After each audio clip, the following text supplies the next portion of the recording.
I've always seen this place driving down I-70 outside of Lyman on the way to Denver. I've always wanted to stop. It just looks like I can just hear kids running around outside, cow mooing, farmer plowing his field. Like, where'd the family go? Where'd they come from? Were they original settlers? This is just an awesome place. Sorry about the wind. Somebody needs to save this farm.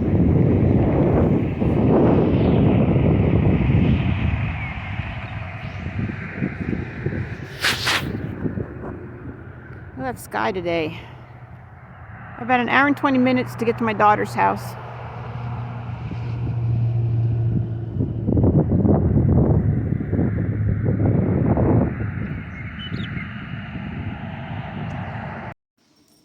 This is my grand dog, Emmett. Oh, really? He's new to the family. Not really? Where'd you go? Come here. On a field trip to a science museum. They adopted him, I think, last November. I don't know that. But He's a good boy, but now he's starting to show his true colors. And they really need to work with him.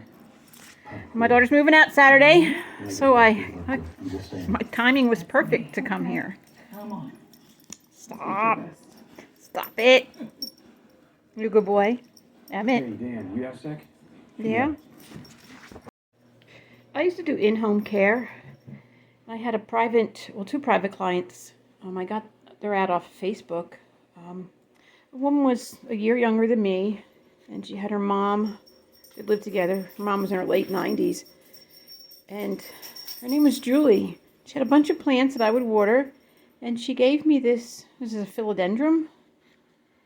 And it's just growing and growing. And I've tried in the past few years to find her, and I haven't been able to. I even drove by her duplex, and her van's not in the driveway anymore. And I know her mom has to be gone. She has passed, because she would be like 100 by now. I've tried to look her up on Facebook. So I don't know what happened to her. I'd really like to know, because we were really close. And we're not supposed to get close to our clients. We're not supposed to form a friendship, but sometimes we do. And Julie was just one of those people that we had a lot in common, and we talked a lot. And she gave me this plant, and when I went on the road, I couldn't take it with me. And it wasn't this big. And I gave it to my daughter. Now, my daughter has killed an air plant, but this one is thriving, and every time I see it, it just warms my heart, and I think of Julie and her mom. My daughter has a couple plants here. Oh, this one needs some help.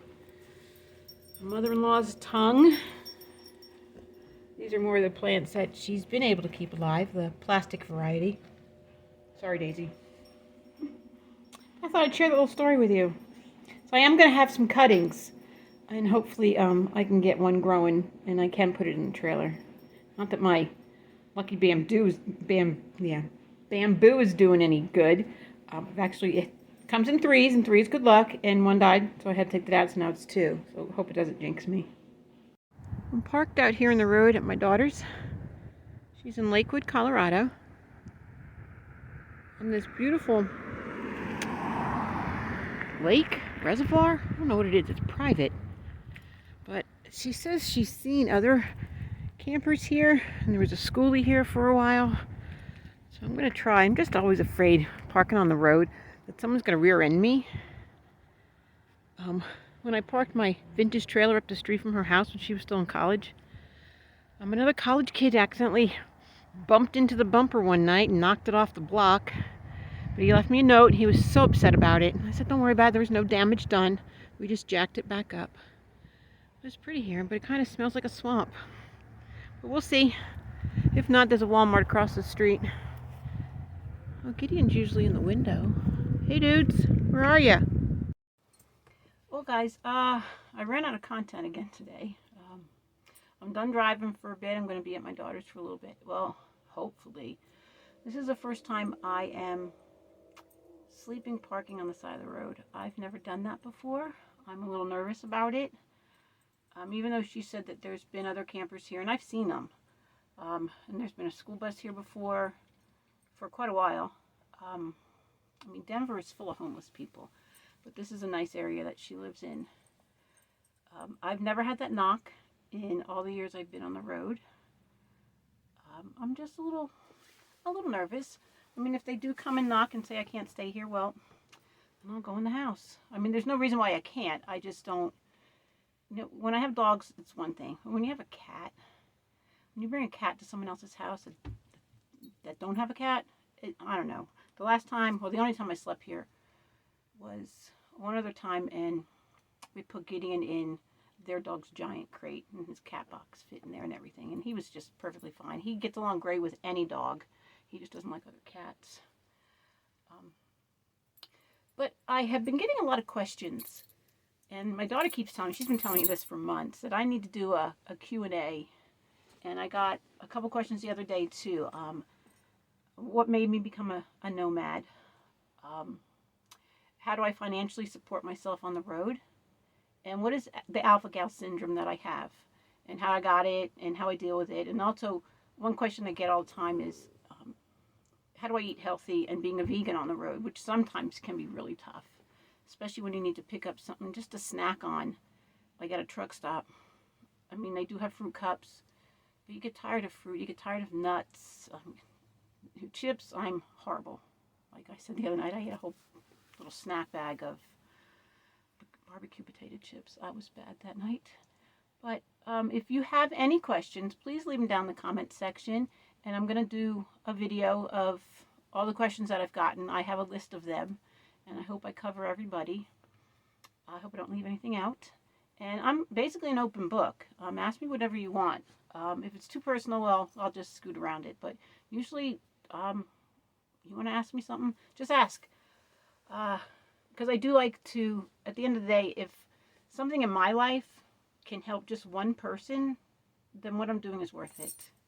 And like the other day with that young man, as I was driving that day, another memory came to my head, and I had forgot about it because it was 6 years ago or so. It was when I had my vintage trailer. I was in a Love's in Grand Junction. I just picked it up out of storage. I was doing some work in it in a storage lot at the campground.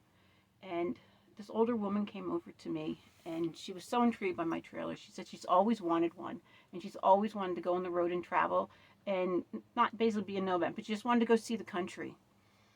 And she had breast cancer, and it wasn't ending well. And recently her family, her kids, I think she had a son and a daughter, they emptied her whole home out and got rid of everything and made her go live with her daughter. And that broke my heart. So I invited her in my trailer, and we sat and talked for a while. Because my best friend back in the early 90s, I think, she passed of breast cancer. And I watched her fight for years. All she wanted to do was stay alive until her youngest son graduated high school, and she passed 2 weeks later. So I felt for this woman, and I just felt bad that what she was going through, and she couldn't get to live her dream. And I guess for that moment that she was with me in a vintage trailer, I changed someone's life just for a little moment, and that's not what I'm out to do. But when I do that, it's just a feeling that, like my daughter keeps telling me, you're always in a spot where you belong, Mommy. So just embrace it, and I do. Even when I'm laying in bed at night, and there's certain days when I'll just wake up, and like last night, I got up at 1:30. It was pouring. I mean, like buckets, all night long, and I just laid there, and I just thought, I'm grateful for where I am right now. I'm in Colorado. I didn't even know the name of the town. I was at Love's gas station, and I couldn't want for anything else in the world. I was happy. I was content. I was warm. I had food. I had my animals with me. And I was enjoying that moment of time where I was. And I try and do that every day, no matter where I am, is pick one moment that I'm not doing anything and just feel where I am and enjoy it. And be grateful that I'm there, that I get to see this. Not like I got to see that Denver traffic today, that I was rear-ended 5 different people. I can't see how people live here. I'm sorry, the Jersey in me comes out when I'm in traffic like this. That's why I left Jersey in 1999. Too many people. I am a country girl at heart, and just give me those back roads, and I'm good. I lived in a village up in upstate New York in Waverly, Tioga County, and we had one light in town, and it was a 3-way light because there was a railroad track on one side, and that was a blinking light. That town I absolutely loved. I'd move back there in a heartbeat. And I've been trying for the past 2 years to get back there. I have really good friends there I would love to go visit and spend time with.